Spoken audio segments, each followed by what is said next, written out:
Anyway, let's talk a little bit about what Hey Teves is all about, really.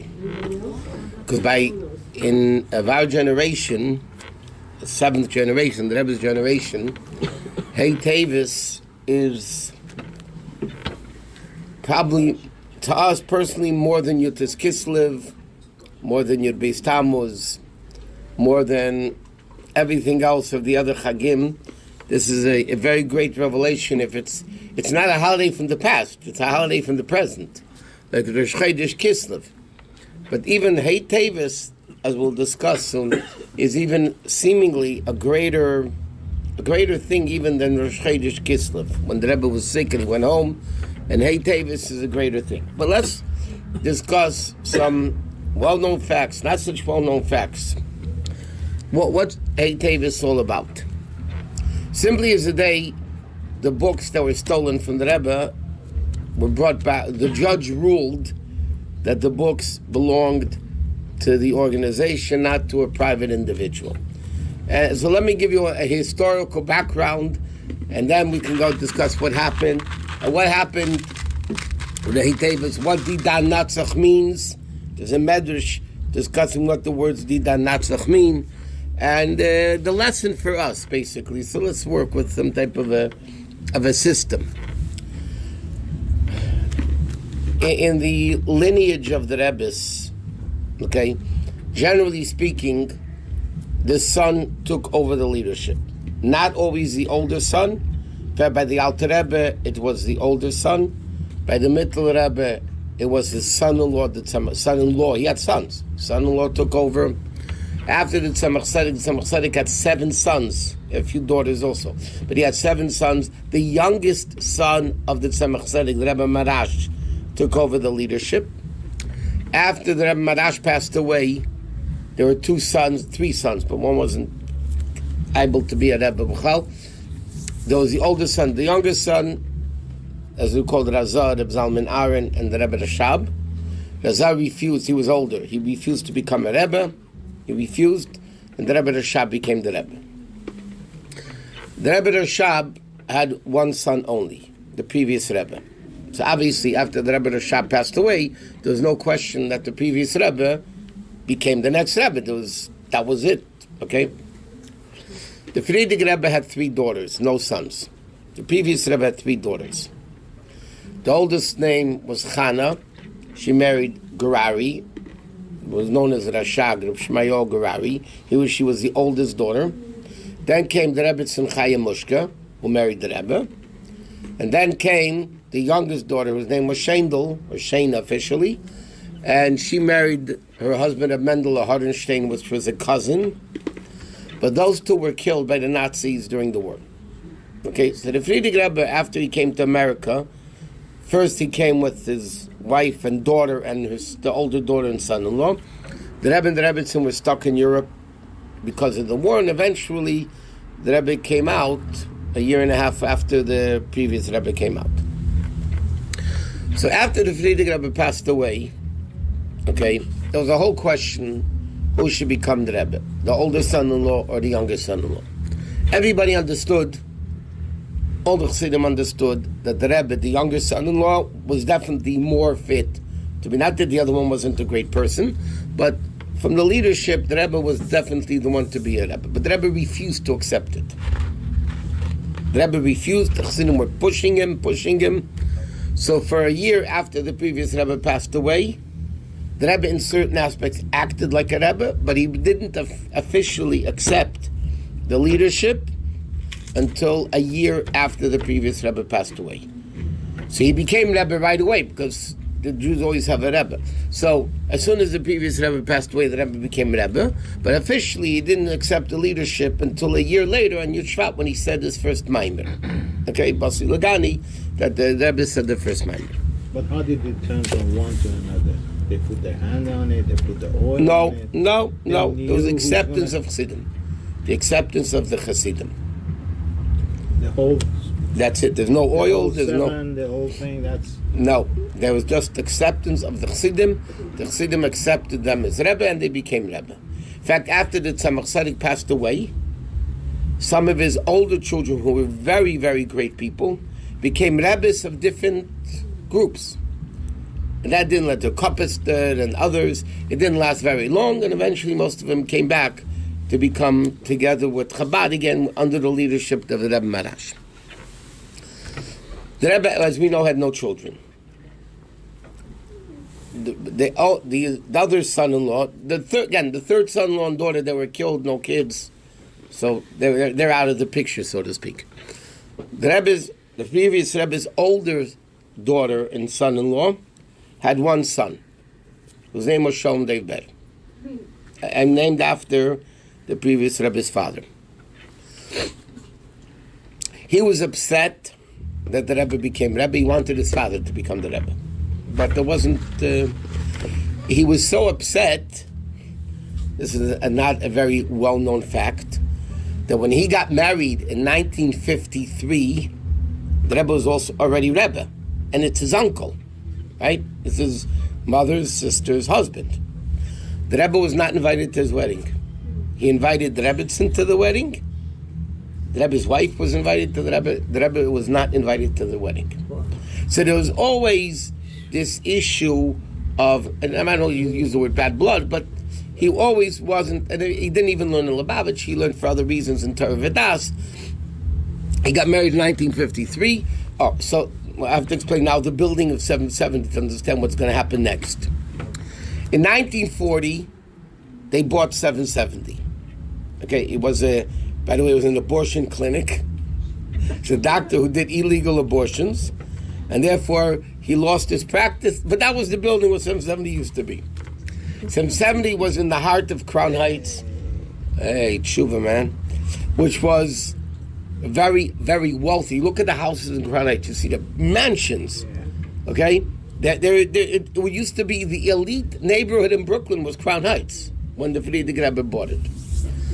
770 consisted, not all the way to the corner, just the actual first building of 770. There was a basement. There was a first floor. There was a second floor. And there was a third floor. Okay? The first floor, I'm not talking about the next door buildings where the big shul is downstairs now. Okay. But 770 was like this. The first floor, the Friedrich Rebbe made into the shul. That was the shul. What's now the base medrash upstairs in 770, that used to be the previous Rebbe shul and the Rebbe shul until 1964, something like that, maybe a little earlier. That was it. There was not a very big crowd in Lubavitch in those days. The second floor is where the previous Rebbe lived. Okay? And the third floor is where the Friedrich Rebbe's daughter and son-in-law, his Gerari Rashag, and his wife lived on the third floor. What was in the basement? In the basement, the Friedrich Rebbe had a very massive library. It ended up in Europe, and a lot of the books came out. Then it was 40,000 books in the previous Rebbe's library. In the basement, he organized the library. There was a big room with bookcases. Nobody ever went in there. I mean, anyway. So, eventually,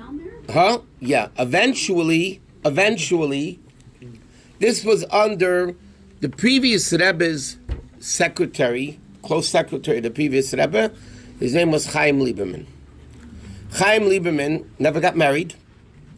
He was one of the most famous bibliographers, one of the most famous librarians in the world when he was alive. He knew books. Not only did he knew what it said in the books. He was an unbelievable librarian. He was in charge of organizing the previous Rebbe's library. But he got older, it was difficult. So they hired one of the librarians from the Rebbe's library. They hired him to fix up and organize the previous Rebbe's library, which was in the basement of 770. Now, 770, as we all know, has an elevator. That was one of the reasons when they bought 770, because the Friedrich Rebbe was paralyzed, right? He was from a stroke, he was in a wheelchair. And in order for the Friedrich Rebbe, Yeah.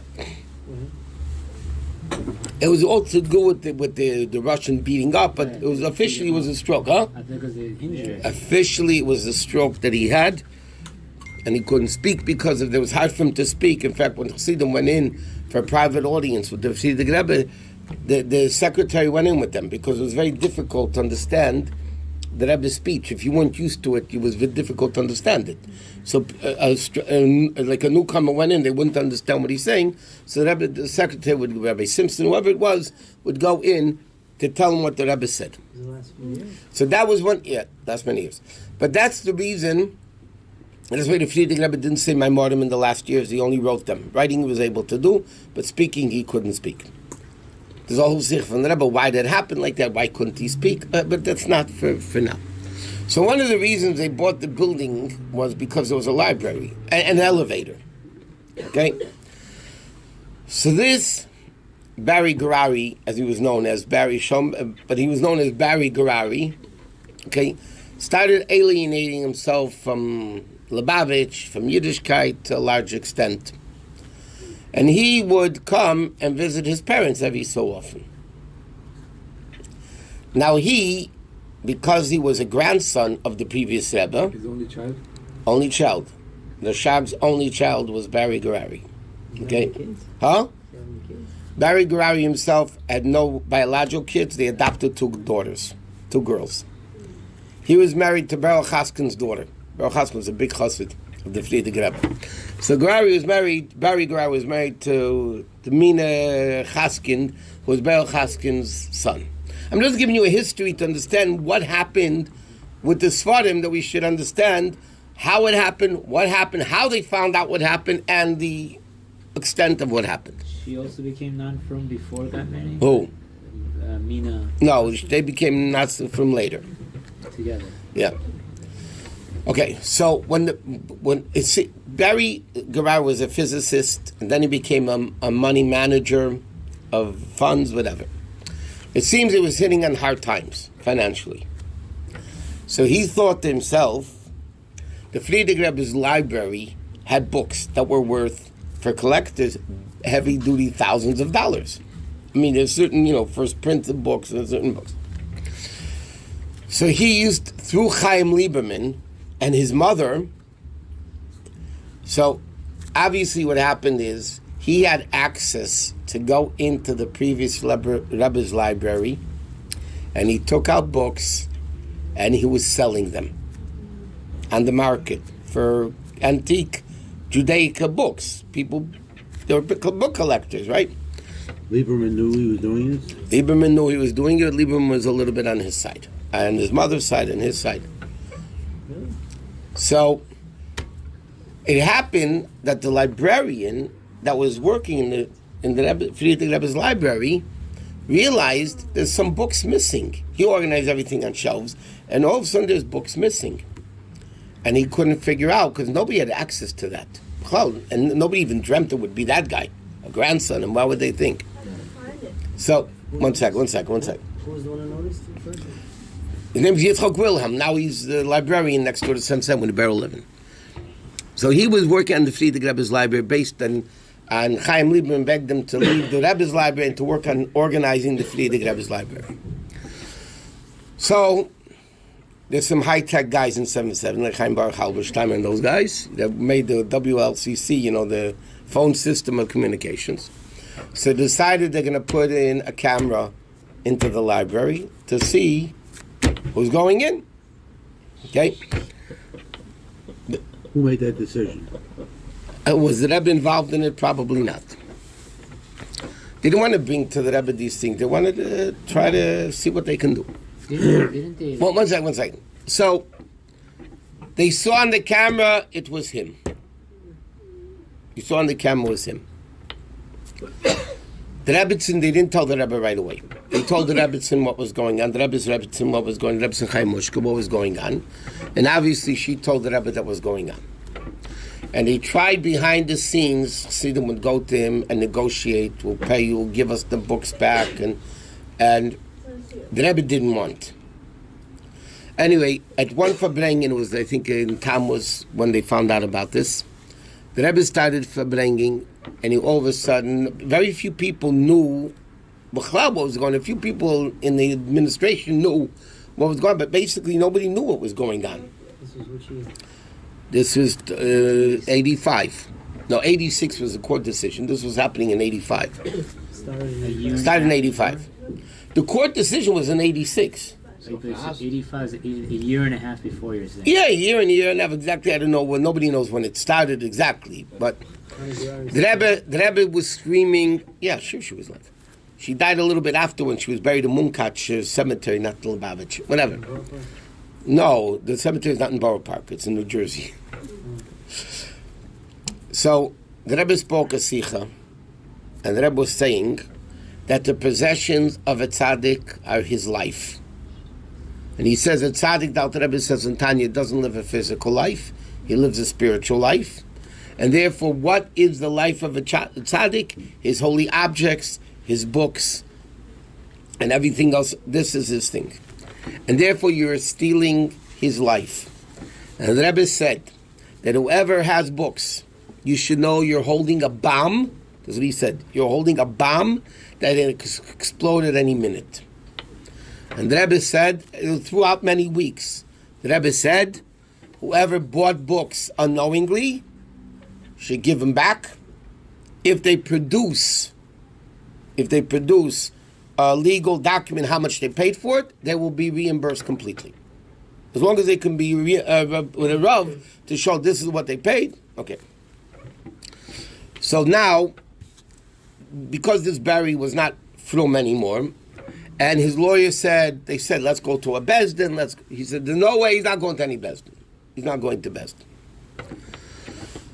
So what the Rebbe did was, the Rebbe first, there's different stages. First, they got a restraining order. And a restraining order, halachically, is not going to court. By the way, if you're doing something bad to me, and I want to stop you, I'm not allowed to take you. A Jew is not officially not allowed to take another Jew to court. But a restraining order, the Tshuva Moshe, and a lot of people, it's not called going to court. All you're doing is stopping the person from committing the crime. You're not doing anything else. So that is allowed. Then the Rebbe said he wanted a halachic ruling about the books from a non-Chabad Rav. Obviously, Chabad is biased. I mean, they can't make a proper halachic decision. So the Rebbe wanted, this is in private, this is not public. But it's all printed in the books, say Teves books. So the Rebbe said he wants a psak halacha from a non-Chabad Rav that he paskins that the Sforim belong to the organization. Now, Barry Gurari what was his excuse? Seemingly a legitimate excuse. He said, listen, the library belongs to my grandfather. My grandfather's not alive anymore. And the Rebbe was screaming about that. He said he's already dead 35 years. He's out of it. He passed away 35 years ago, which the Rebbe screamed about. And then he said, it's okay. So it's my grandfather's library. He has 2 daughters left who inherit. I'm the son of 1 daughter. So basically half the library is entitled to me. So I have a legal right to take it. Right? That's what he was saying. Which doesn't sound that bad. Right? It's the Friedrich Rebbe's library. Now, it's his inheritance. The Friedrich Rebbe was left with 2 daughters. And that's the halacha. If there's no sons, the daughters inherit equally. So he says, I'm taking my mother's share. I'm part of my mother's share. I'm not even taking the whole share. And the Rebbe said that the books did not belong to the Friedrich Rebbe as an individual. It belonged to the organization. It belonged to the organization. It's not a private ownership that can be given over as inheritance. Okay? So the Rebbe wanted a psak. So he went to this big Kleisenberger Dayan in New York. He passed away already, but he was Hirschkowitz. His name was a very big Rav. And he heard the case. And he said, I need to sleep on it. The next day they went back to him. He said, listen, I'm not allowed to paskin because I only heard one side. But if you came to the Gemara shir this Tuesday night, we're learning about Nichsei Melug and Nichsei Mitzain Barzel. He said halachically, even if it did belong to the previous Rebbe, he would still not be allowed to sell the books. Because the din is properties that a woman brings into the marriage are called nichse tzein barzel, nichse milug. There's nichse tzein barzel, nichse milug. Without getting, you come Tuesday night to the Gemara shir, you'll hear more about it. That's what we're up to in the Gemara Ksubis. Nichse milug means when a wife brings in properties into a marriage, especially properties that come after the marriage. So the din is like this. The wife keeps the property, it's her ownership, but the husband takes the income from the property. The payers, meaning the fruits. The income of the property belongs to the husband, but the land remains by the wife. Therefore, if it goes up, she gains. If it goes down, she loses. There's another thing called Nechse Tzim Basil, but it's not for now. So he passed, and the halacha is that you can't sell the properties because you're taking away the income of the husband. So there's a paskin. I'm not pasking on the case because I didn't hear both sides. But the bottom line is, he wouldn't be allowed to sell the books anyway. Behind the scenes, they were contacting booksellers in Israel and in London, and these are big, expensive books. You know, so 14,000, 100,000. I mean, you're talking about very big, expensive books. The guys already, the Chabad guys, they were able to track down a lot of the books. He ended up taking, by the way, altogether, 550 books. Wow. He didn't sell that 550 books. So after the restraining order, all the books that weren't sold were put into, by the court, into a custodian, whatever it's called. But the books he sold, the Rebbe wanted to get him back, and the Rebbe said, whatever, if you give me a document from it off that this is what you paid, you'll get it back. So meanwhile, they found out who had the books. Some guys gave it back right away for the money. Some guys didn't want to give it back. But it was what it was. So then, Did what? you get the whole 550 back? Huh? What was Barry's parents' position? Barry's mother. Yeah. Oh, no. The father, Was not in the picture. the Shag was in the picture. He didn't talk to his son anymore. He was completely on the Rebbe's side. Completely, he excommunicated his son. To his credit, by the way, it's not an easy thing to do. Chana, the mother, was on Barry's side. Because she's the mother. She's the mother, but still. But she's the blood relative of the Rebbe, though, not him. Anyway, but the Shag was definitely on the Rebbe's side, and he helped out whatever he was able to do, but he was not communicating with the son. Did we got all 550 back? Most of them weren't sold. So did we get all the... All the books are back. Oh, okay. All the books have finally got back. Some took longer, most of the books were not sold. Who put up the money to get them back? Huh? The Rebbe did. The Rebbe did? Yeah, or whoever it was. America's Lubavitch paid for it. Okay? So now the court story is, what's the case? So it went to court. Okay? Now, before these things happened, Rabbi Krinsky asked the Rebbe a question about the case. And the Rebbe said to him, why are you asking me? One time the Rebbe screamed, why are the Chassidim asking me? They should be dealing with this, not me. This is not mine, I'm not a lawyer. The Rebbe said, I'm not a lawyer, I don't want to be a lawyer. You have a question in Rambam, come to me. You have a question in Halacha, come to me. You have a question in Chassidus, come to me. I'm not a lawyer, why is it? And the Rebbe, so Yudel Krinsky asked the Rebbe a question about the trial, and he said to him, why are you asking me? This is all printed, by the way. It's not, I'm not making any private stuff. And he said to him, Moshe Rabbeinu was a leader of the Jewish people. He took care of it. But when it came to action, Pinchas did it, not Moshe Rabbeinu. And as Rabbi is saying, why aren't the Chassidim doing this? Pinchas, the Chassidim, why aren't they dealing with this? When they went to court, so they had this judge, Sifton, who, thank God, was a goy. What's the mile of having a goy? No, a Jew has free choice. A goy doesn't have free choice. That means whatever the goy will rule in court is min Hashemayim, huh? It's coming from Hashem. Okay? This judge was very methodical. The court case, I'm jumping, I'm going to go back and then we'll get to So what? Is this all about books? Obviously, it's not. The court was for 23 days. The court went over 23 court days. Not days, because Sunday, Shabbos, it went over 23 court days. The Rebbe went to the oil every single day. Friday? Every single day. Except Shabbos and Sunday, there was no court case. That means the Rebbe fasted, because before the Rebbe went to the oil, he only drank, he didn't eat. And he would come home very late from the oil. That means for 23 days, basically in a row, besides Shabbos and Sunday, the Rebbe was fasting, the Rebbe went to the oil. Meanwhile, Chassidim were fasting. The Chassidim were fasting, saying, getting up every morning, Chassidim were saying the whole Tillim in New York. There was a lot of action going on. One of the things, they wanted to depose, that depositions are horrible. They wanted to depose the Rebbe, and the Chassidim got him out of it. They didn't have to depose the Rebbe. But they wanted to depose the Rebbitzin.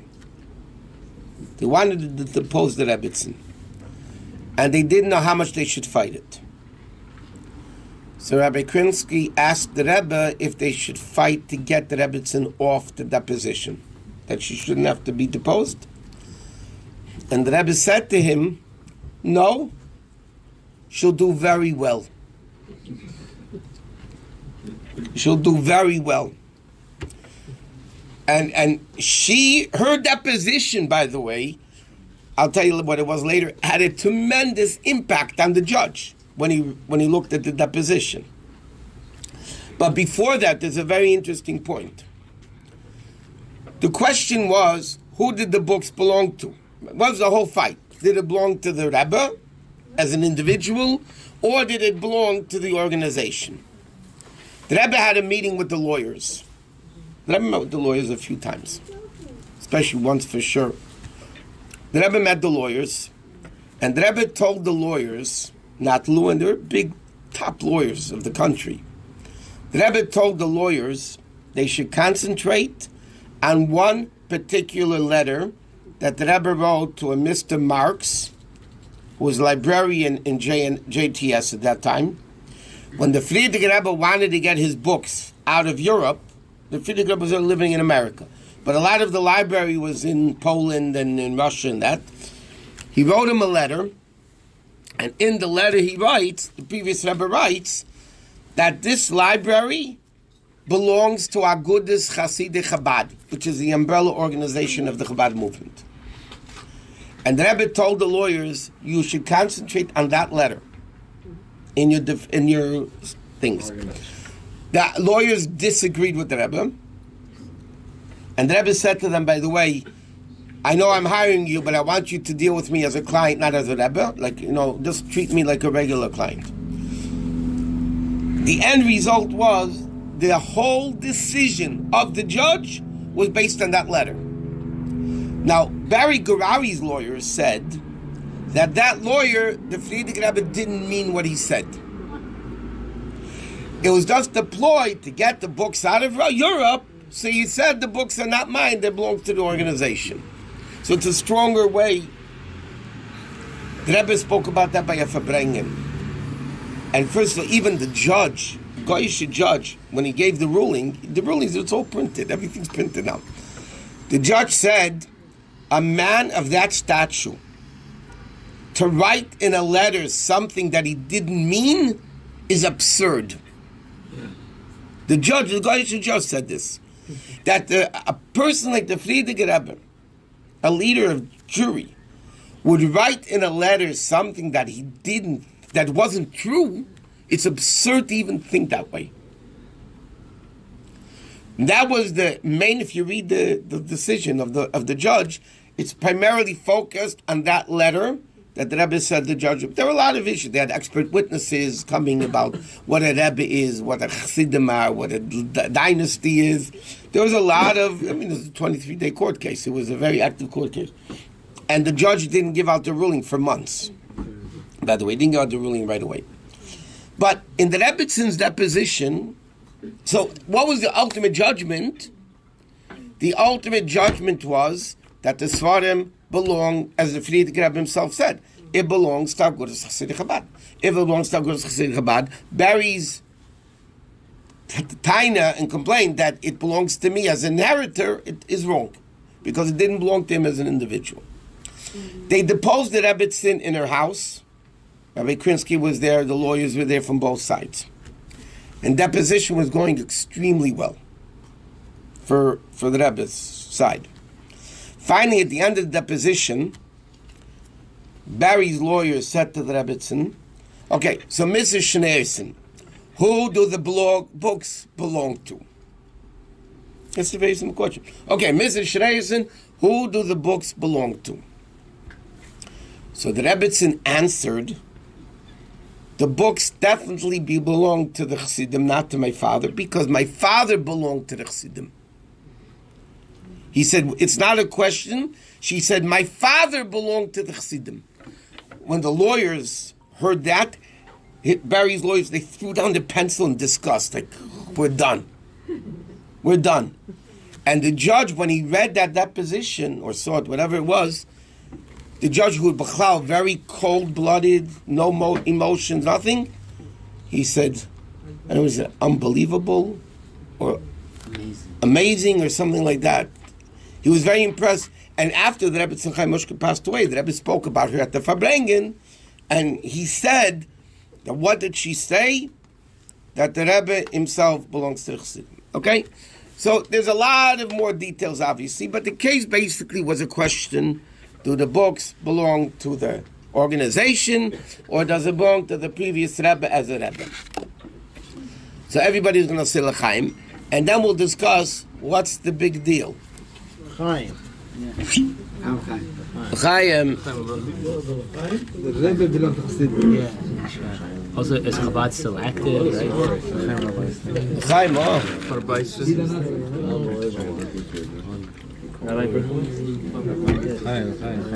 No? Here. Rabbi Berkowitz. Here. So, 156. Who didn't get? Good. No, Rabbi Per. Mendel didn't. Di da no za la da da da da di da no za la da da da da ma ya ya ya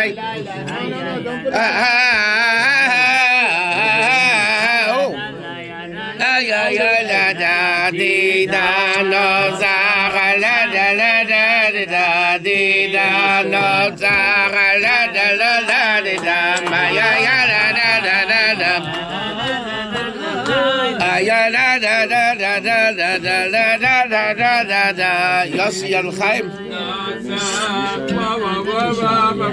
di da no za la da da da da la la da da da Chaim Chaim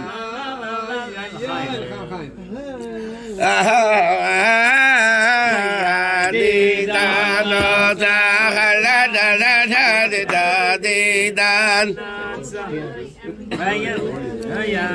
la ya la la you Chaim ya ya ya la la la la la la la la la la la la di da no za la la la la da di da la la la la da da la la la la la la la la la la la la ya ya ya ya la da di da no za la la la la da di da no za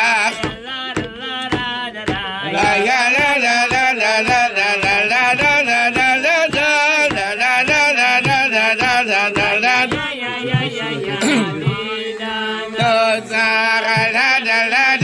da di da no za la la la da da ma ya ya ya da da da da da da ya da da da da da da da da da da da da la la la da da di da no za la la la da da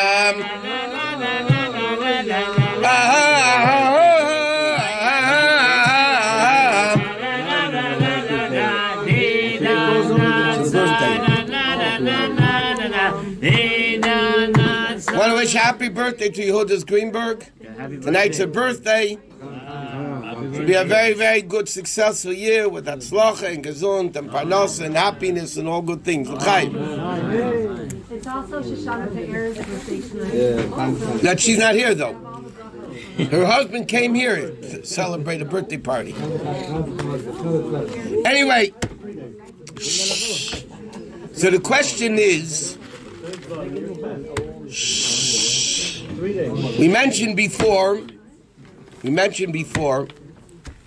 that for the Chassidim of the 7th generation, Hey Teves is, it's hard to use these words, but let me tell you what the guys say. Greater than Yutas Kislev, that's the past. Your Beis Tammuz is the past. Everything's the past. The Chodesh Kislev is also pretty good. It's present. But Hey Teves, in fact, after Hey Teves, when the judgment came out of the Rebbe spoke a Sicha every day for 7 days. The Mamish made in 770 was Shivas Yemei Amishta. Mamish like Sheva Brachos for 7 days. Every year, Hey Teves, the Rebbe said it's the time to buy Sfam. We'll get to that soon. But the question is, think about it. Okay, so the question is it inheritance of a private individual, or does it belong to organization? And the decision was, it belongs to organization. What's so big about that? But all the Hasidic Yomim Tovim, all the Hasidic holidays, as the Rebbe explains, there are decrees. Yutas Kislev was a decree against teaching Chassidus. Yeah? That one. Your Beis Tammuz disseminating Chassidus in Russia, whatever it is. The various Hasidic Yomim Tovim represent certain decrees that happened, and they were nullified, and therefore there's celebration, because even in heaven they also agreed. Huh? Chodesh Kislev is also. The Chodesh Kislev, I don't want to elaborate on this now, but the question is, why are we celebrating Chodesh Kislev now that the Rebbe passed away already? Physically, the Rebbe's not here, so why are we celebrating a day that he went home because he got healthy? Yeah? So the answer is, and this is to be able to understand better, Hey Teves. What happened in Chodesh Kislev is not a physical thing that the Rebbe went home. It's beyond that. And to paraphrase different sichas, is the biggest one mine? No, you gave me the smallest one. That's for your wife's birthday. Women, they're terrible. Okay. So, Yutas Kislev was exerted against Chassidus, but Yutas Kislev, what happened Yutas Kislev? The Goyim wanted to make a decree against Chassidus. Okay? Your Beis Tammuz, who put the Friedegram into prison, Jews, which was worse. Jews have free choice. So Yutas Kislev accomplished that even Goyishkeit cannot fight Chassidus. Yutas Kislev, your Beis Tammuz, the kids, I spoke about this many times in Shul. Your Beis Tammuz is that Jews cannot fight, which is more difficult because it's... What happened and when the Rebbe had a heart attack? What was blocking the Rebbe from functioning properly? It was an internal blockage, not coming from the outside. Yutas Kislev is the outside, Goyim. Your Beis Tammuz is outside Yidden, right? Rosh Chodesh Kislev is not stam a day the Rebbe went home. What is it in the spiritual context?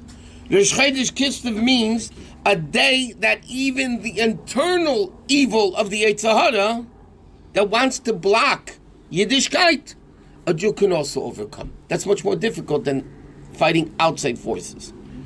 So Rosh Chodesh Kislev exists today also, because the concept of Rosh Chodesh Kislev is not stam. The Rebbe got better, he had a heart attack, got better, he went home. Then it wouldn't apply today. It's the power that the internal difficulties that come from within.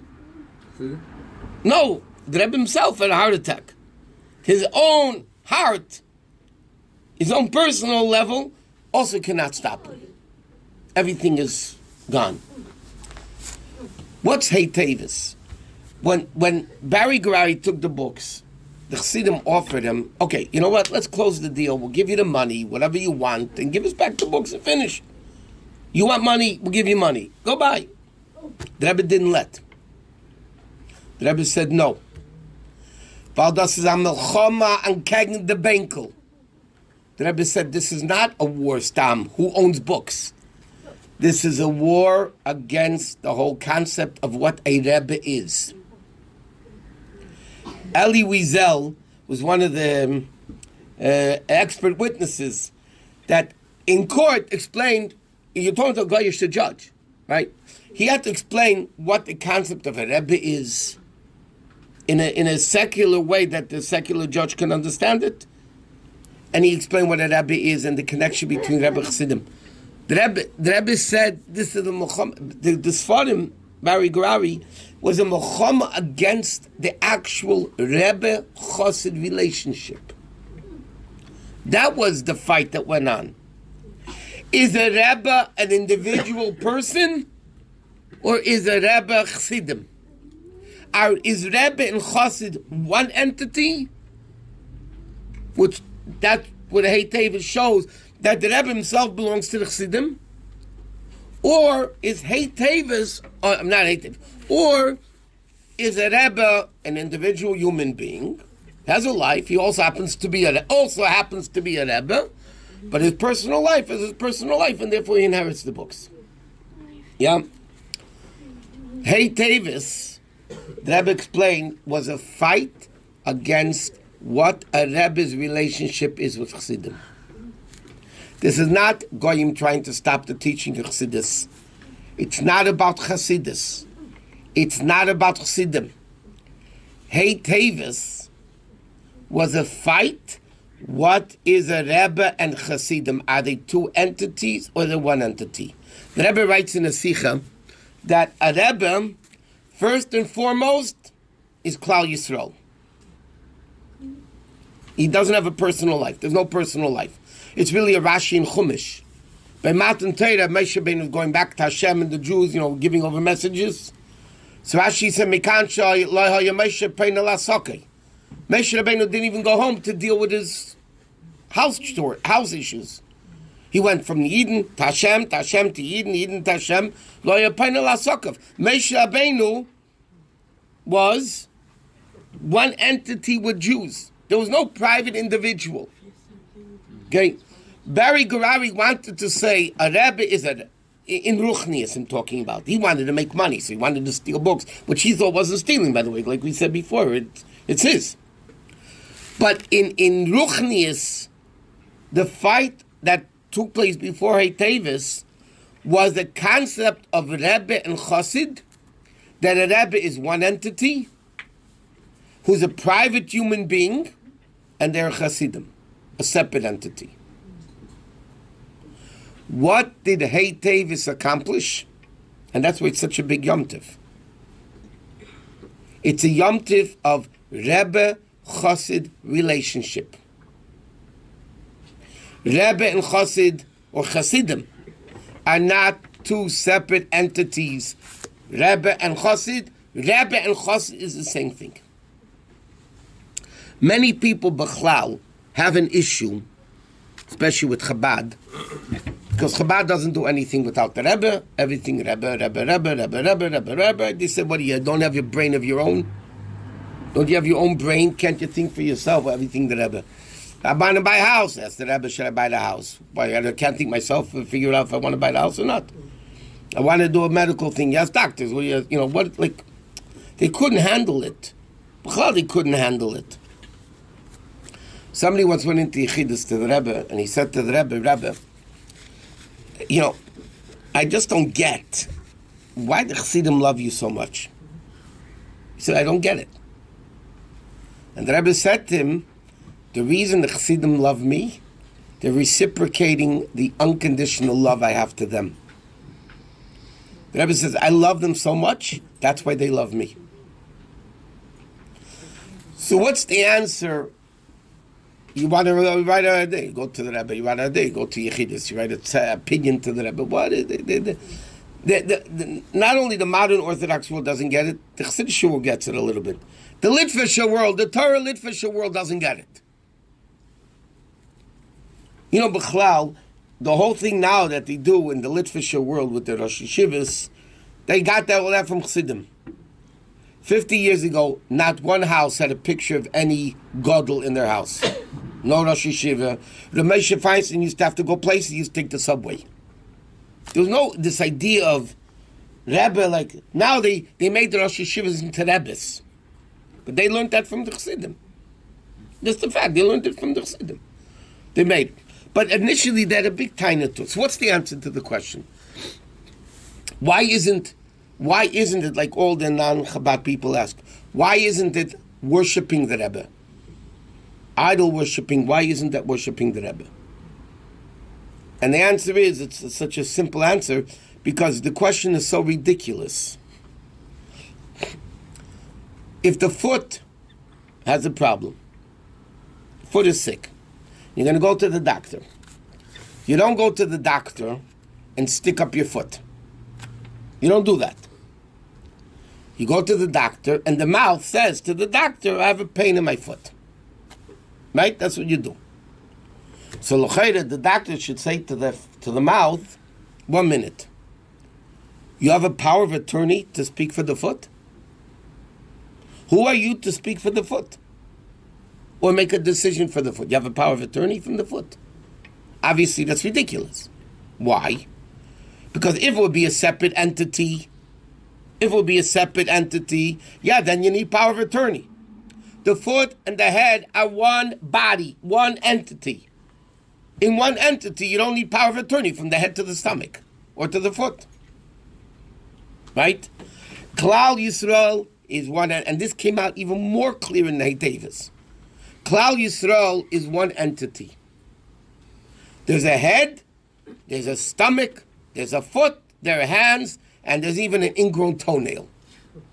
Now, Jews are ingrown toenails, in case you didn't know. So what is it? Rebbe, as everybody knows, stands for Rosh B'nai Yisrael, the head of the Jewish people. What do you mean the head of the Jewish people? He is the life force, he is the communicator, he is the nerve center of the entire body. It's not that they're a separate entity. Every Rebbe is the head of the body. The Jewish people are the body, and he is the head of the body. It's a separate entity. It's not a separate entity. It's my own head talking. It's not something separate from me, that I'm worshiping something out of me. He's an extension. He's part. Now he's a part of you. He's your head. If he's your head, for sure, then he's your existence. Hey Teves brought this out even more. Hey Teves showed everybody that the judge ruled in a secular court. That means the secular goyishkeit of the world. That's what the court is, the world. Realized that the Rebbe and Hasidim are one thing. And that's why it's a really big simcha, because it's dealing with the kashrus, the connection between the Chutz and the Rebbe. Not your Tiskislev had that, not your Shvat has that, not your Beis Tammuz has that, not Chanukah has it, nothing has it. What has that level of Iskat? What? Not the book is kashrus. Not the book, no. The comic book. Why not Yitzhak? Yitzhak is also becoming Rebbe. Yishvat is the Rebbe becoming Rebbe. The Rebbe, there was once an incident. The guy wrote a nasty article about Lubavitch, who happened to be, I'm not mentioning names, a son-in-law of a very big chassid of the Rebbe Rashab and the Friedrich Rebbe and the Rebbe, and he wrote a nasty article against Chabad. Yeah? And then the guys did something, whatever, retaliations a little bit here and there. And then the next guy wrote, he was interested, it was right before Yishvat time, Taka. I remember that. I remember those sichos. I was there then. I was a bacher. He said, then he wrote another article that Chabad has a terror brigada. Chabad has a terror brigade. Because the guys did something to the guy with his house, whatever, without getting into details. Rebbe was very upset about it, but Lepel, they did it. So he wrote a whole article, even if you know, don't say. So the guy wrote an article about Chabad has a terror brigade. So I remember the Sikha. The Rebbe was screaming at a Fabrengen, and rarely did the Rebbe ever say this. The Rebbe said, "Ich bin the balabos from the Lubavitcher Hof. I am the boss of the Lubavitcher courtyard, and I'm telling you, there's no terror brigade in Lubavitch." Rarely did the Rebbe speak about himself like that. I'm the boss of the. There's always the previous Rebbe. The Rebbe said, "Ich bin the balabos from the Lubavitcher." Those were his words. "Ich bin the balabos from the Lubavitcher Hof, and ich sag dir, es nicht talking terror brigade in Lubavitch. There's no terror brigade in Lubavitch." And then that Sikha, the Rebbe said, because the guy's father-in-law was sitting right behind the Rebbe said, it's kum bald Yud Shvat is coming, don't play games with the chair. Spiel nicht Kinders mit dem Benkel. Spielst uns nicht darum mit dem Benkel, the Rebbe said. Don't play games with the Rebbe. Don't play games. Okay, it was another issue by itself. So this is what Teves. It's not about books. A guy took books, yeah, permission, not permission. It was he inherited, not inheriting. It's a much deeper aspect. Is a Rebbe a private individual and Chassidim are private individuals, or is a Rebbe and Chassidus synonymous? And Teves proved that it's synonymous. L'chaim, we'll sing a niggun, we'll say L'chaim again, L'chaim.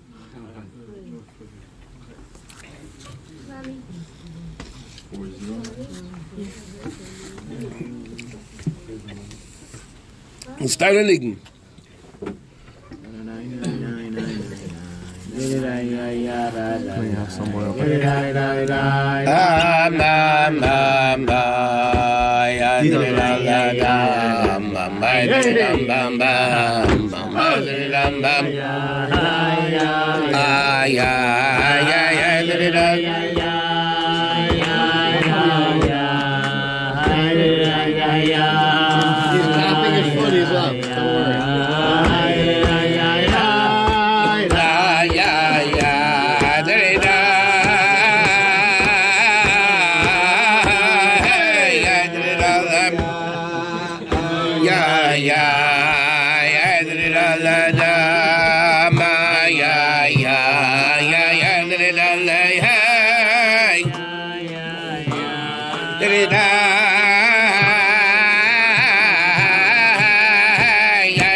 Rabbi Per.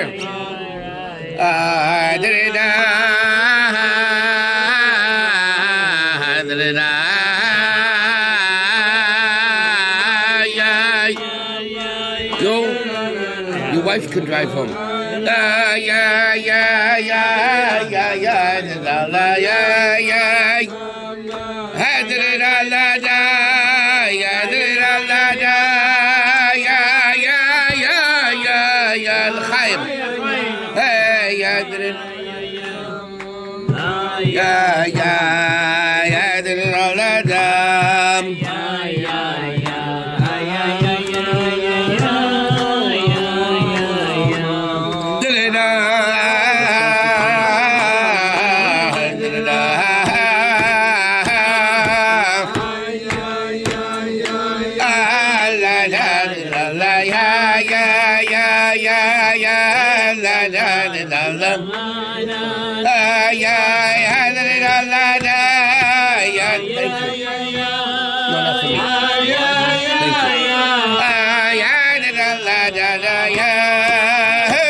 Steal somebody's sleep.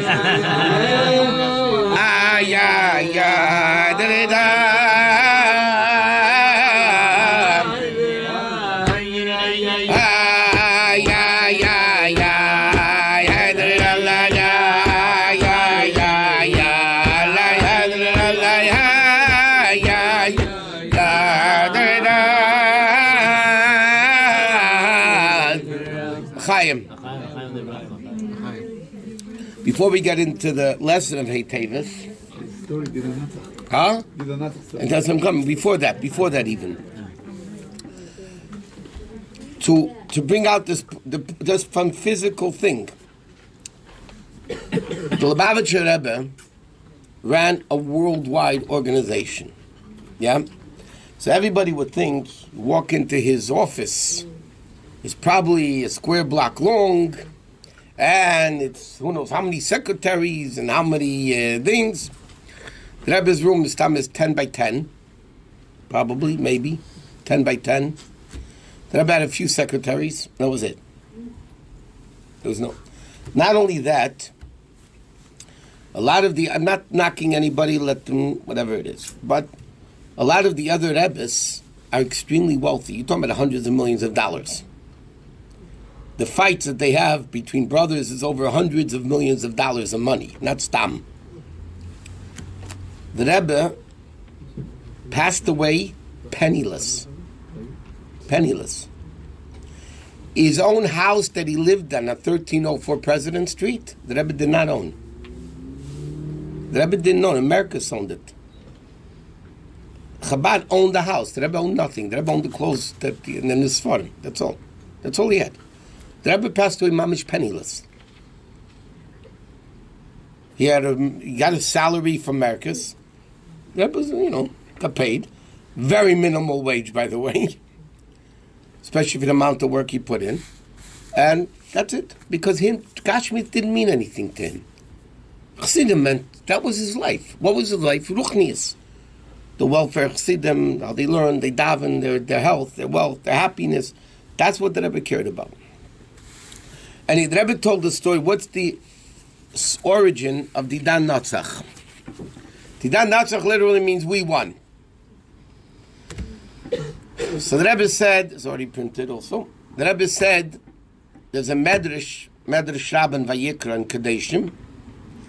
The Medrash tells a story. There was a certain area where people lived next to a river. And there was a good spirit, whatever that means, not a physical being, a good shade. Yeah? A malach? A ruach, it's called. He told one of the Amiroim or Tanoim, whoever lived there, you should know that I protect this area. When the wives go down to the river, I'm actually protecting all of them. He was a good spirit. He protected all of them from any evil. But you should know that an evil spirit is moving in here. And he's going to cause a lot of harm. An evil spirit, Ruach Ra, is going to move in here.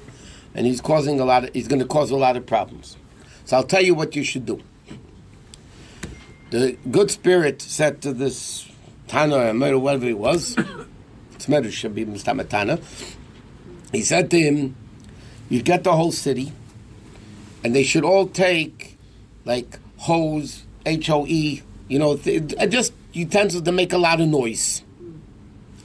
And they should come down to the river. He told them when to come down to the river.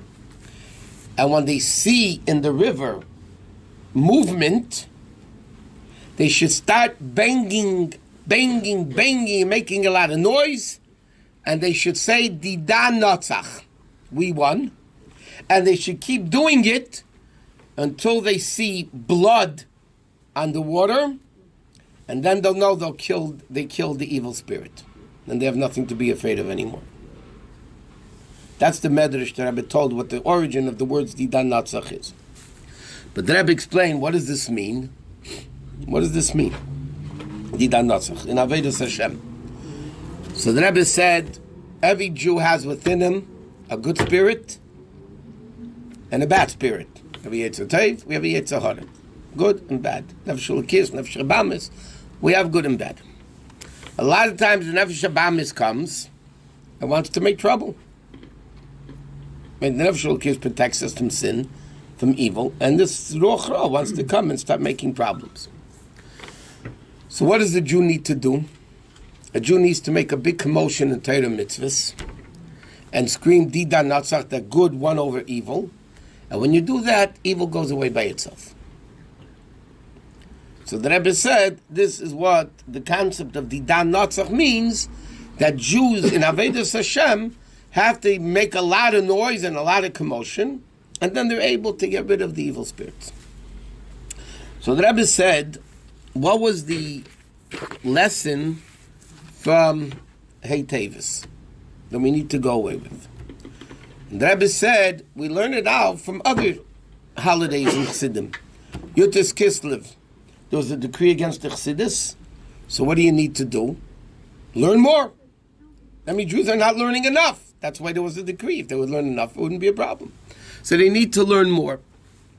The Rebbe said, L'cha'era, Hey Teves with Svarim, seems to imply that Jews are not learning enough. And the Rebbe said clearly, the Chassidim are doing an unbelievable job of disseminating Chassidus and disseminating Yiddishkeit and learning. And the Rebbe said they're doing an unbelievable job.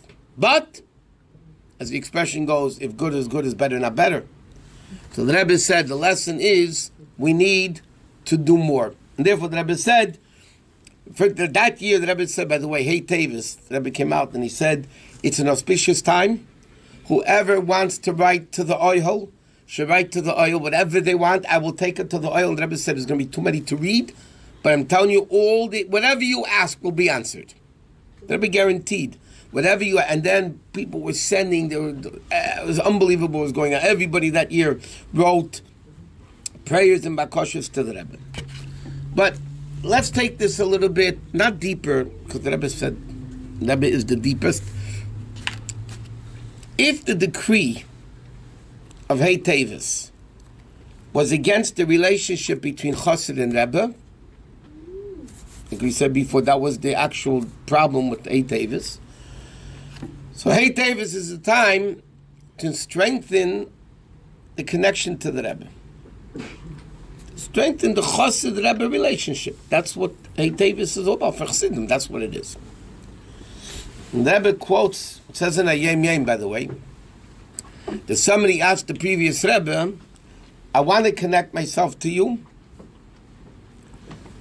but I don't know you, and you don't know me. How can I connect myself to them? That Ragav, just in passing, a Peiler Shechassid once went into the Rebbe for Yechidus, and he told the Rebbe, in Yiddish, it's much richer, he told the Rebbe, Chab Meira, as a Geven Deiner HaChassid, Ayir HaChassid. I'm afraid I'm becoming your Chassid. So the Rebbe, he said, Chab Meira, I have fear that I'm becoming your Chassid. So the Rebbe smiled and said, why do you have to do it out of fear? You can do it out of love. But if you're afraid to become a Chassid, you can do it out of love. You can, whatever. So the Friedrich Rebbe answered, how do you connect to the Rebbe? How do you connect? The Friedrich Rebbe said, you ask me how to connect to me. If I don't know you, you don't know me. And so the Friedrich Rebbe writes, when you learn my teachings, my mother, my sichos, when you learn my things, and you do those things that I ask people to see them to do, that's the way you connect to the Rebbe. That's what the Rebbe, Friedrich Rebbe writes in Ayem Yem. Rebbe brings down Ayem Yem. That's the way you connect to Chassid. I mentioned this in Shul a bunch of times. I know the family in Australia. There was this, when Chabadniks moved to Australia 60, 70 years ago, there were very few Chabadniks. So not all the Chabad children married Chabad people because there was not enough for the Shidduchim to go. So they married non-Chabad people. But non-Chabad people. So one woman went into the Rebbe. She was a Lubavitcher family, and her husband wasn't. She went into the Rebbe for Yechidus, and the Rebbe asked her, "Where is your man? Who's your husband?" So she told the Rebbe the following. I remember he's a wonderful guy. He learns, he davens, a frum yid, Baal Chesed, so all the good things. But she said, but he's not a Lubavitcher. So the Rebbe smiled and he said to her, everything you described is exactly what a Lubavitcher is. So why are you saying he's not a Lubavitcher? He is a Lubavitcher. The kid's a Lubavitcher. I mean, the Rebbe said, what do you mean he's not? That's Lubavitch. You want to connect, that's the way you connect. By doing what the Rebbe wants us to do, the learning and the davening and things, this is the way we strengthen our connection to the Rebbe. Now, just to understand this a little bit better, because I learn a mimer of the Rebbe, why does that connect me to the Rebbe? Why? Why does it connect me to his essence? His kashrus means connection to the essence. Why, if I learn a mimer, a sikh of the Rebbe, am I connecting to the essence of the Rebbe? So the Rebbe explained this in many sikhs. By Matan Torah, the Gemara says in Shabbos, by Matan Torah, Hashem said, Anechi Hashem Elokecha. I am God, your God. So the Gemara says, Anechi is an acronym in Aramaic. Ana, Nafshi, Ksavis, Yehavis. Which literally means, if you translate literally, Anechi means, I myself wrote it and gave it. Ana, Nafshi, I myself, Ksavis wrote it, Yehavis gave it, which is the acronym for Anechi. So the Alter Rebbe, that's what the Gemara says. The Alter Rebbe defines what does the Gemara mean. He sings the Gemara a little bit differently. Simply it means, I myself wrote it and gave it. And the Rebbe says, the Alter Rebbe said, it means much deeper. Not I myself wrote it and gave it. I wrote myself and gave myself. In other words, what Hashem's saying in Torah, Anechi means, Hashem is not saying, I myself wrote the book, I'm the author. No. You could sing it, not I myself wrote it and gave it. I wrote myself and gave myself into Torah. That means when a person studies Torah, they connect to the essence of Hashem, because that's what Torah is, the essence of Hashem. The Rabbi says, Tzadikim daimim lebeiram. The Medrash says, Tzadikim are like Hashem.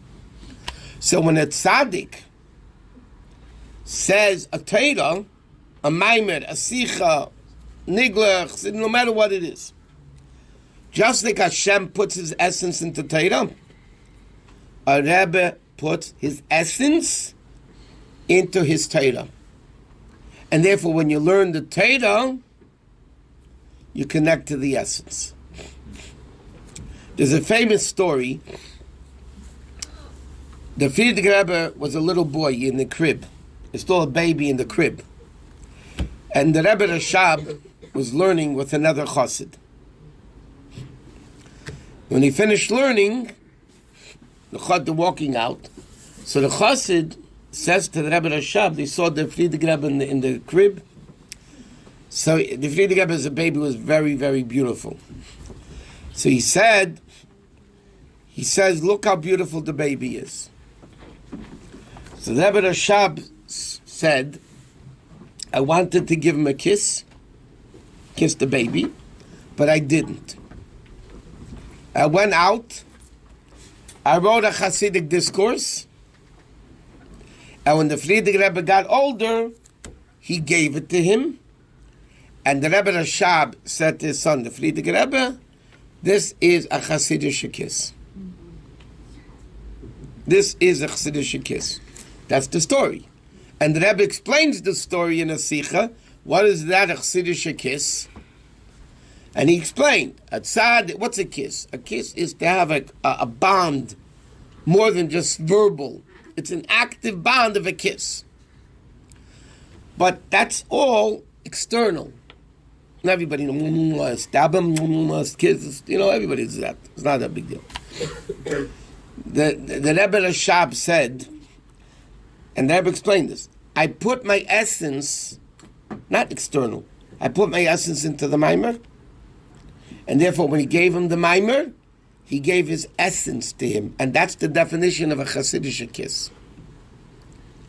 A Hasidic kiss is an essential bond of relationship between the two.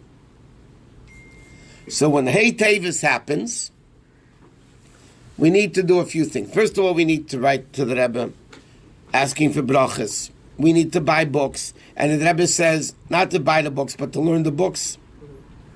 It's no big deal to buy books, put them up on the shelf. To buy books and learn books. But even more, like we were mentioning before, we need to strengthen the realization that us, or the Rebbe and us, is one entity. Where do you find that clearly stated?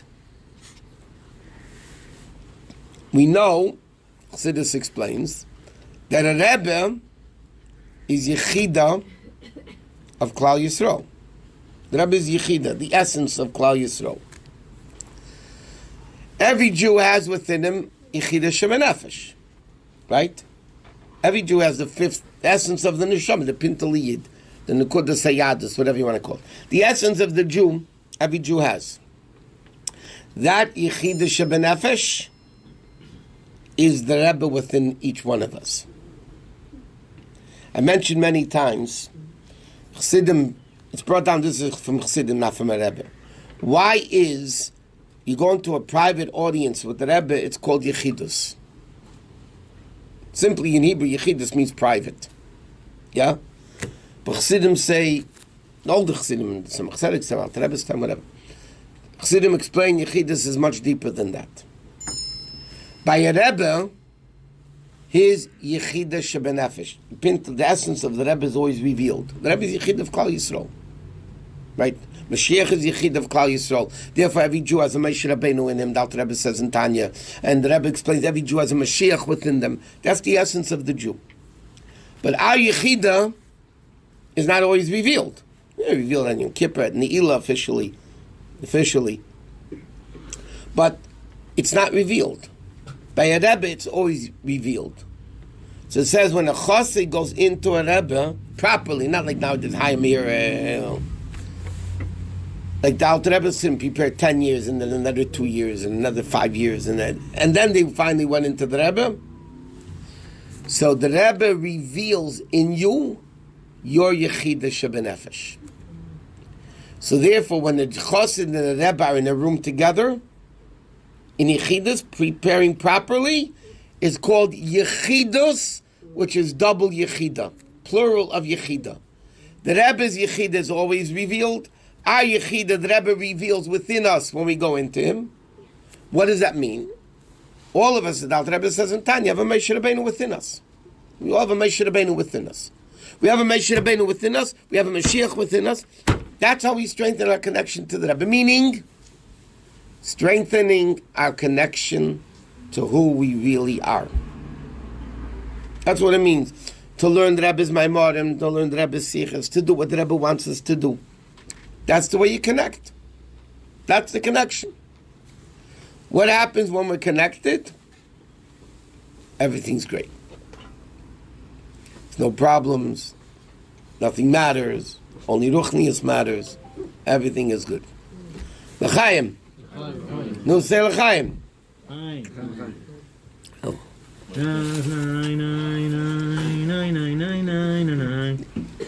No.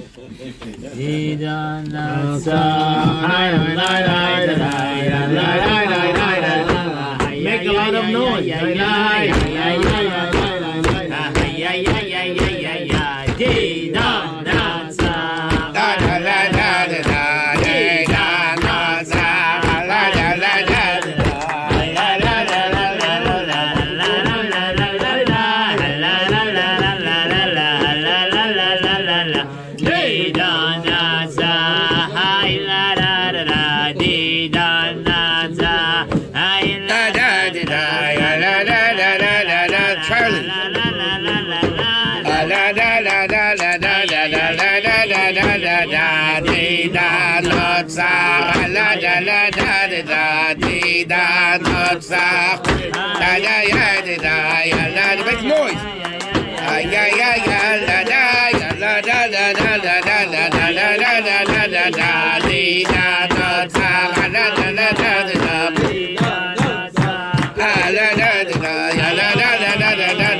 we know, and then Make it better, children.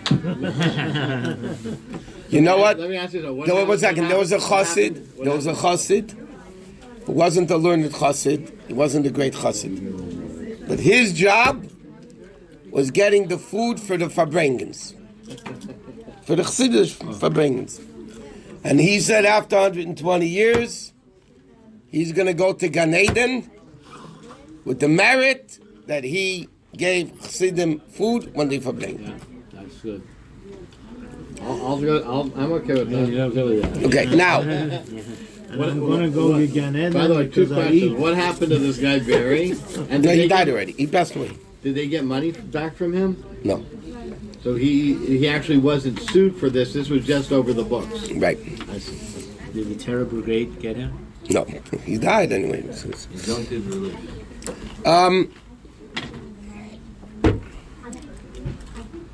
One of the things that people have against Chassidim, especially the Torah world, is why Chassidim verbreng. They could be sitting and learning with a big fat Gemara, a big fat Choshe Mishpat. Yeah, it's Bittul Torah. Why do you verbreng? And by Chassidim, verbrenging was a very basic thing. So, as everything else, the answer is in Torah. The Mishnah says, "Mevatlen Talmud Torah lo yitzos hametz or lachnosas kala." The Mishnah says that if there's a kala being taken to the wedding or in the Steingedachte funeral, these two extremes, it's interesting. Mevatlen Talmud Torah, you stop learning Torah to go to a funeral or to go to a wedding. Yeah. Now, taking it as everything else a little bit deeper. Just a little bit deeper. What the Mishnah is saying is you have to sometimes stop learning Torah to get rid of the dead within you and to bring in simcha within you. Mevatlen Talmud Torah. Why? What for what? Leitzos hames. The Yetzer Hara is called mess. A Rosh is called dead. You have to get rid of the mess within us. I don't mean the MESS, that we also have to get rid of. But the mess means the dead guy in us is the Yetzer Hara. If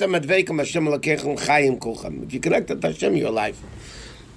But the Yetzer Hara is called mess. So the Mishnah says you have to get rid of them, you have to take out the dead. But the question, but learning, so Mishnah, no, Mevatl Talmud Torah. You stop learning Torah to get rid of the Yetzer Hara.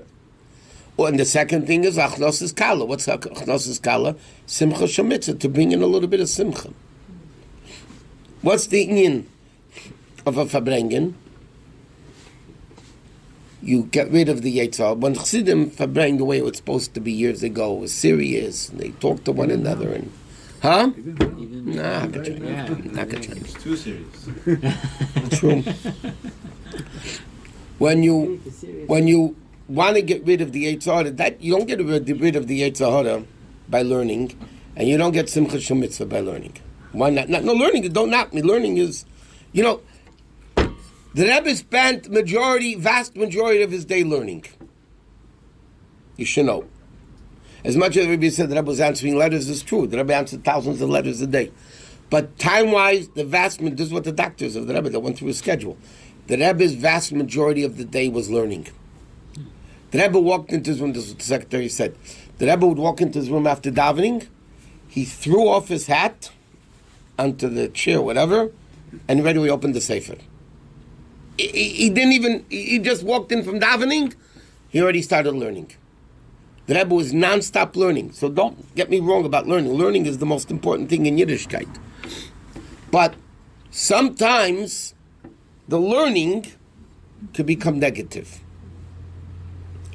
The Gemara says, it's a Gemara. Zacha nasa le'sam hachayim. Lo zacha nasa le'sam hamavis. The Gemara says like this. You merit, meaning you learn Torah the right way, it becomes the medicine of life. Medicine's also, right? Medicine is poison. Yeah. You can't OD on it. It could kill. Yes? Because it's poison. So if you merit, Torah becomes the potent of life, the medicine of life. Leizacha, you don't learn Torah properly, Nasa Samamavis, it can kill you. So learning Torah, in order for it to function properly, somebody had a fight now. He's in Olam Haba already in Gan Eden. Somebody was once arguing me with, what do you mean you don't learn Nittel night? Nittel night? What do you mean you don't? How can you not learn? Right? The answer is very simple. Why are you supposed to learn? Because God said so. So the same God that says learn now says don't learn. So what's the issue? For a guy that learns Torah, is into learning, Tillim is a total waste of time. Saying Tillim is a total waste of time. What knowledge am I getting by saying Tillim? What am I getting by it? I'm gaining knowledge. I'm steiging. I'm becoming a gadol. You don't become a gadol by learning by saying Tillim. No, they say it's a waste of time. After the Moshe Feinstein passed away, it was another time. It was another time, I think. He passed away, so they made a very big shleishim in the city here for him. And they brought down Nosson Sherman, who was the editor of Art Scroll, who was a Talmud Muvak of the Moshe. And he said, the Moshe's day, the Moshe Feinstein's day, what time he woke up at 4, and then the first thing the Moshe did every day, believe it or not, I was shocked. I was talking to the Rosh, and we were both talking, sitting next to each other. It was shocking. Surprisingly shocking. The Moshe Feinstein got up, I think it was at 4 o'clock every morning. The first thing he did was say the whole Tillim every day.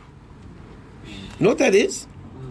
For a person that's a big scholar, to say Tillim every day that his Torah should be, he basically is davening that his Psak Halacha should be correct, his learning should be right and correct.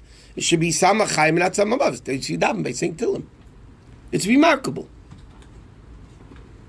For a person that looks to learn Torah, doing what's called Shnai Mikveh Targum, twice the Parsha and Unklis, is a waste of time. I'm gaining knowledge by this. What does a Farbrengen do? A Farbrengen tells us... What's the purpose of doing that? Of what?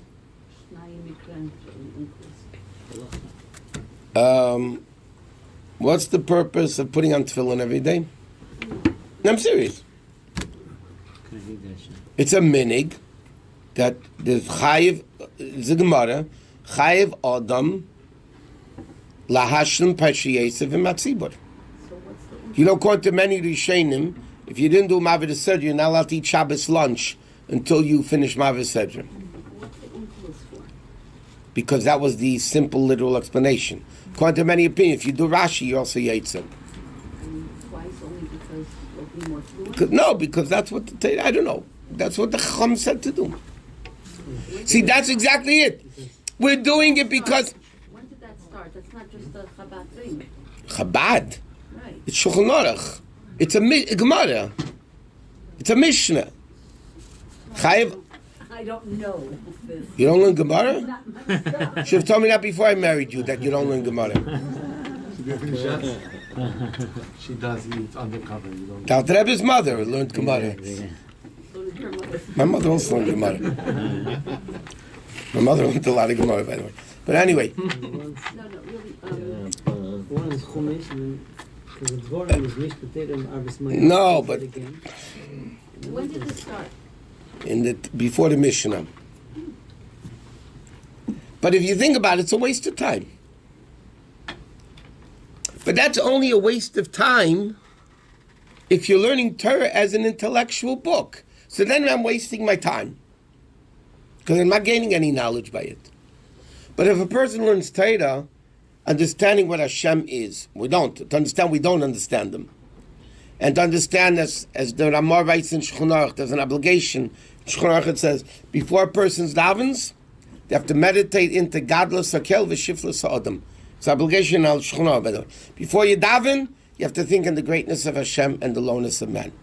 That's, by the way, getting rid of the dead and bringing in Simcha Shemitzvah. That a person, like we learned this morning in the Maimon, in the class, a person as low as we are, can cause the greatest revelations of Hashem. We put on tefillin, we force Hashem to put on tefillin. What does it say in Hashem's tefillin? Look how great the Jews are. We do it. So, when a person verbrings, and properly, meaning to get rid of the Yetzer Hara and to bring in Simcha Shel Mitzvah, then the learning is proper, and the davening is proper, and the mitzvahs are proper. Everything goes proper. So the Mishnah says, the halacha is, you stop learning Torah, because sometimes, as Rabbi Yehuda Nasi did when he compiled Mishnah, and he went against the halacha of writing down oral Torah, which was forbidden to be written, he says, sometimes bitula zuhi kiyuma. By breaking it, that's what you exist. And the Rambam gives the analogy of sometimes, God forbid, you have to amputate a hand to save a life. So the Mishnah says, mevatel and Talmud Torah, it's ozemet, which means, so when people ask, why do you waste time for praying? It's not a waste of time. It's an inspiration. That's what it's supposed to be, at least. It's an inspiration to daven better, to learn better, to do mitzvahs better, to understand what we accomplish when we do mitzvahs. So this is what Chassidus is all about. Not that Chassidim didn't know how to learn. Chassidim knew how to learn. But they didn't have, like Rabbi Yoel would say, they didn't have the word lamdan on the forehead. You know, I'm a scholar, written on the forehead, so to speak. They knew how to learn. They knew how to learn. It wasn't for show, but it was to learn. At the Rebbe's wedding, the time of the wedding, so a lot of Gedolei Yisrael came from Poland, Menachem Zamba. There were great Geonim that came. And one of them, the Rebbe told them, the Friedrich Rebbe told the Rebbe to speak with Menachem Zamba, it was. I'm pretty sure it was him. Okay, whatever. So the Rebbe had no choice, the Rebbe, to speak to them in learning. But the Rebbe never spoke to people in learning. The Friedrich Rebbe once sent the Rebbe to Rabbi Chaim Eiser in Vilna. He was the chief rabbi of Vilna. He was very, very close with the Rebbe Rashab. In fact, when the Rebbe Rashab came out that Yutas Kislev is Rosh Hashanah LeChasidus, so one of his students who were misnagdim said, look at the Chassidim. The Mishnah in Rosh Hashanah says there are 4 Rosh Hashanahs, and these Chabadniks are making a 5th. He was laughing at them. So Rabbi Chaim Eiser said to him, by uns fällt und bei sie kommt zu. By us we're missing, and by them they're adding. Okay? So the whole story, I don't remember the detail, I told it here in Shul, I think. The Friedrich Rebbe sent the Rebbe to give over a message to Rabbi Chaim Eiser. And meanwhile, Rabbi Chaim Eiser was in a meeting, so the Rebbe was waiting in the waiting room together with a lot of his students. They didn't know who the Rebbe was. So they started talking to the Rebbe and learning. And the Rebbe ignored them all, didn't answer. So they started making fun of him. I'm audit, you don't know anything. The Rebbe went into Rabbi Chaim Eiser, and he gave over the message from the Friedrich Rebbe. And then he in front of all the other Talmidim, the Rebbe said like this: I had a mission to accomplish. Until I did the mission, I didn't want to do anything. But to strengthen my coming here as a mission of the Rebbe ripped them all apart in learning for all the stupid things they said before. The Rebbe ripped them apart in learning.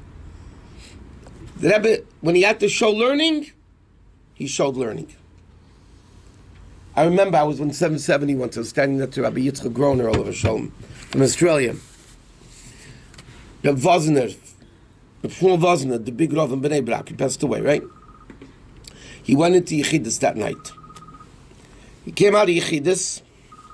I was standing with Rabbi Groner, and he says, Taz, ich gehab the Rebbe from Mashon Chulin. I caught the Rebbe by a mistake of a Mashar commentary in the Gemara Chulin. Later, I read in one of the unnamed magazines that I never knew the end of the story, but I read it after he died. They were writing about him, and they told over this story, and they said when he went home, he looked it up and he saw the Rebbe was right. He saw the Rebbe was right.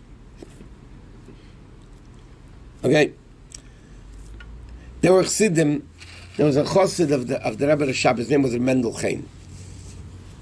Reb Chaim Brisker wanted him for a son-in-law. He was brilliant in learning. He died in He was killed young, in his 30s. But he was super learned.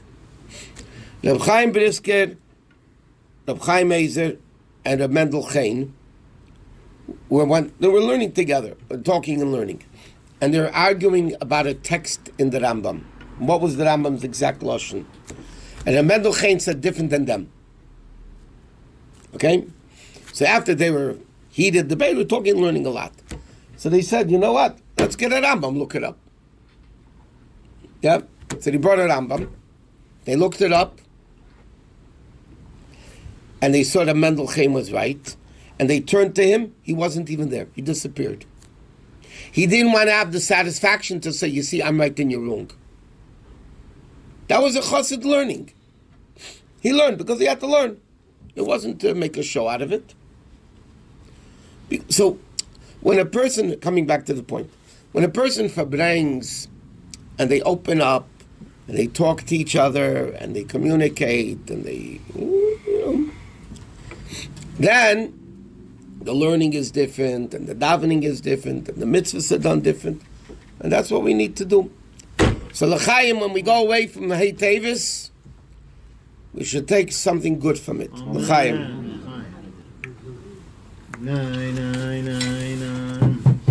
Yeah, good. That I have to finish my cake. Another piece here. Not in front of my wife. You